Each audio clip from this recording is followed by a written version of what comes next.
This is Toast to Our Differences, presented by schuh. Hey guys, and welcome to Toast to Our Differences. My name is Vuj and this is Morgan. And we have linked up to host a series exploring very complex topics that are relevant to our society today. A lot of people feel uncomfortable talking about these subjects, so it's going to be amazing to have our guests and experts in to help us and educate us on having an open conversation.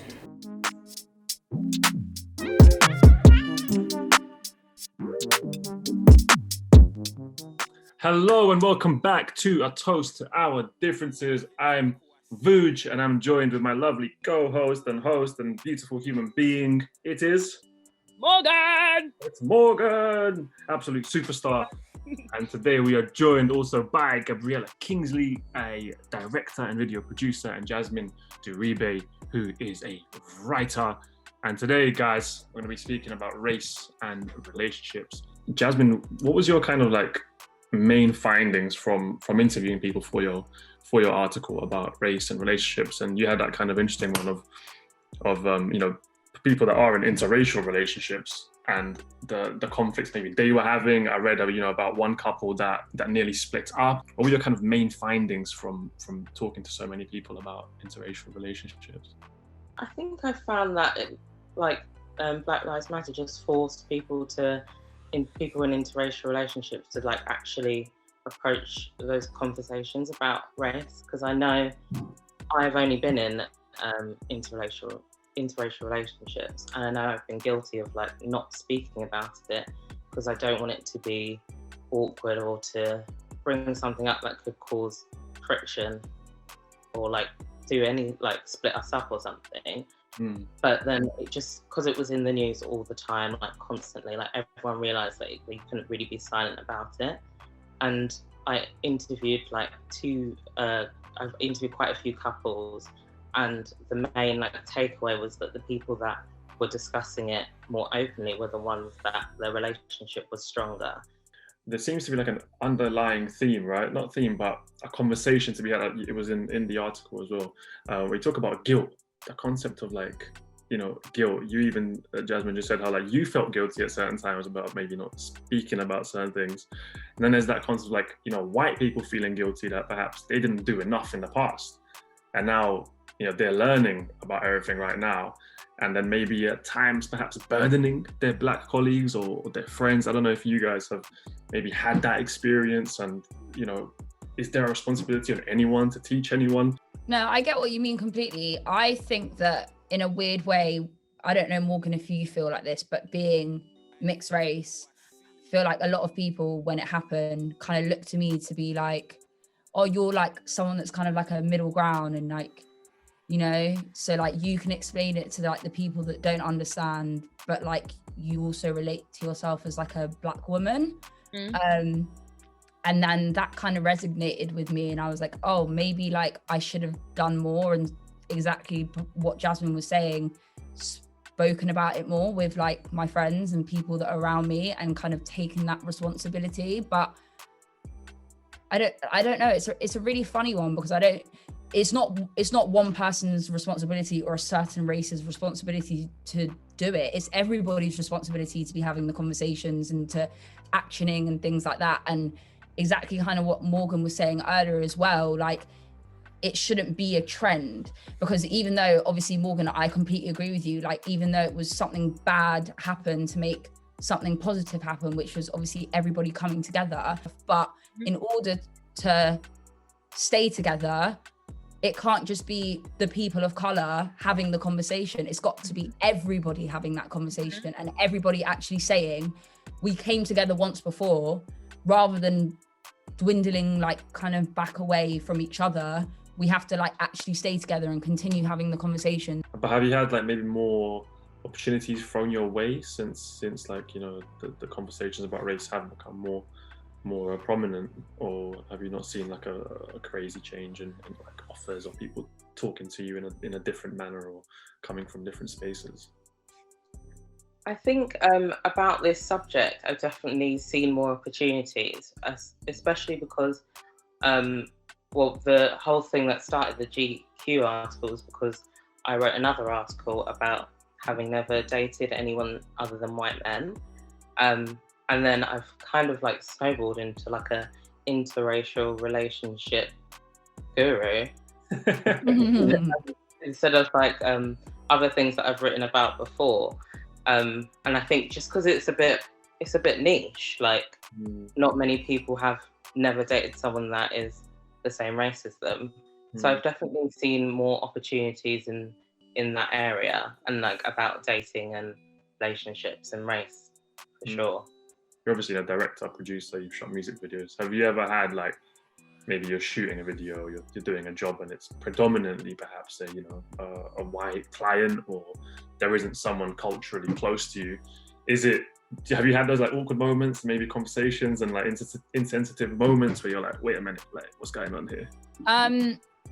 I actually I'm a music video director mainly. Yeah. And I mainly work with hip hop artists in the UK and like a few Afrobeats artists and Bollywood artists here and there.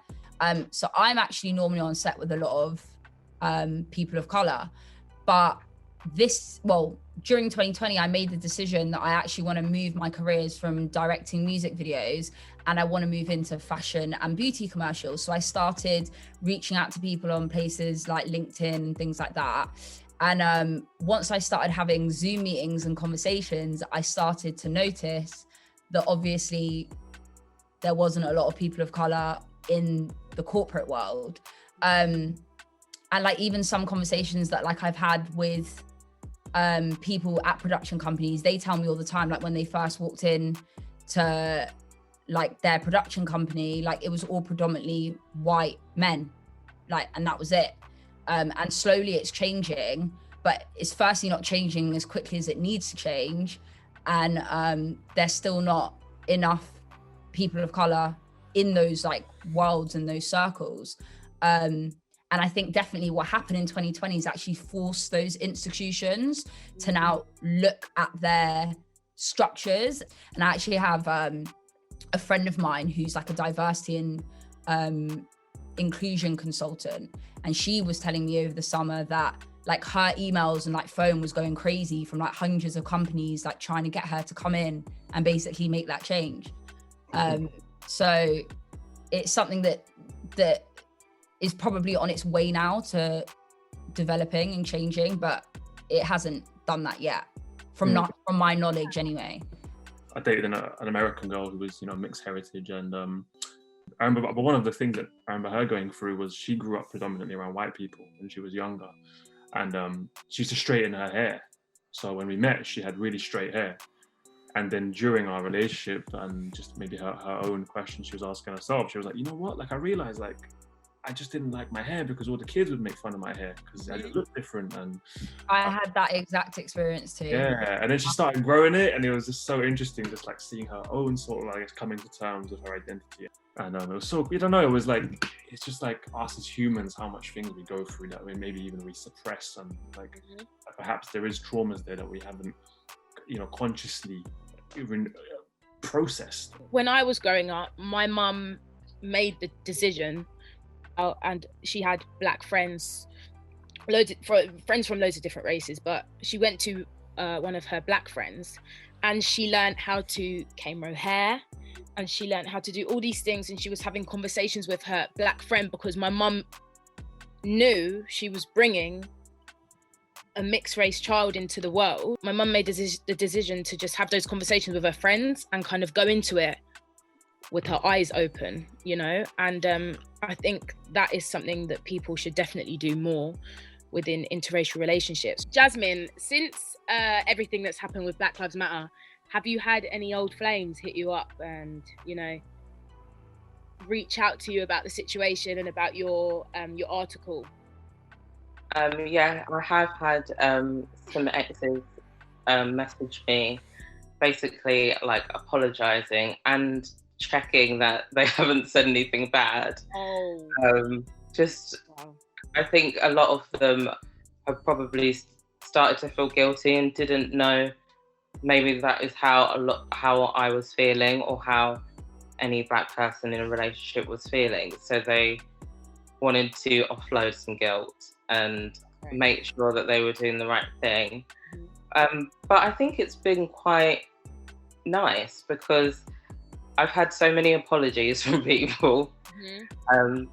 especially people that I've been in relationships with where they obviously just didn't realise what they were doing at the time Mm-hmm.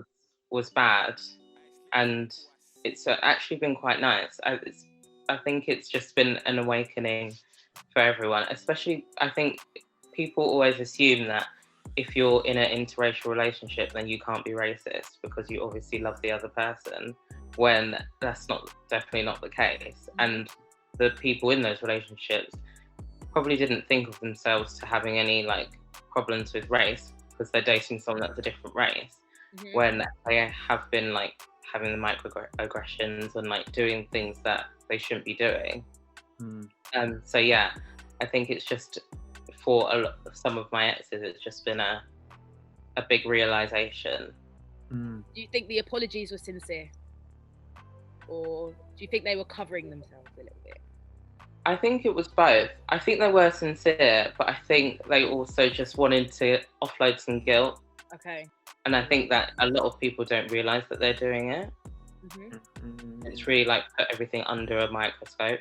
It's been an absolute pleasure to talk to you both. Gabrielle Kingsley, go check her out on the socials and check out her producing and directing of videos. And Jazmin Durbibe, fantastic writer. Go check out the article we've been talking about. Thanks, guys. It's been an absolute pleasure. And to more love, peace, and unity in 2021. Yeah.